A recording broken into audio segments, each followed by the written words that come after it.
لیکن آج جب ہم کتابوں کو ہاتھ لگاتے ہیں تو کتابیں بولتی ہیں. صحیح بخاری کی روایت ہو، قرآن مجید کے بعد جس کو مقام دیا ہے اللہ تعالیٰ نے، اور اس میں یہ لکھا ہو کہ قام فی وسطیھا، سرتاج رسل جب مرد کا جنازہ پڑھاتے، دوسری روایت کے الفاظ ہیں کہ آپ سر کے برابر کھڑے ہوتے. اور صحیح بخاری کی جو روایت ہے جب عورت کا جنازہ پڑھایا تو قام فی وسطیھا. وسط کس کو کہتے ہیں؟ بولے نہیں. وسط کا کیا معنی ہے؟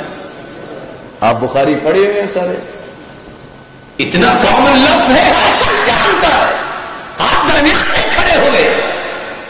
لیکن آج جب اللہ کے رسول کی بات کی اہمیت نہ ہو تو پھر کہنے والا کیا کہتا ہے، پھر لکھنے والا کیا لکھتا ہے، اور چھپوانے والا مسلسل 50 سال سے چھپوا رہا ہے، پڑھانے والے 50 سال سے پڑھا رہے ہیں. نہیں، جب شاگرد نے پوچھا کہ یہ کیا، آپ تو کہتے ہیں کہ چہرے کے سامنے کھڑا ہونا ہے، مرد ہو یا عورت. تو آج چپ ہو جاؤ، کل بتاؤں. کل آیا شاگرد، پھر پوچھا تو ہاتھ کھڑے کرو. ہاتھ کھڑے کیے، کہاں بتاؤ وسط کہاں ہے. اب بتاؤ وسط کہاں ہے. ارے کسی نے مردے کے ہاتھ بھی کھڑے کروائے کہ وسط چیک کرے.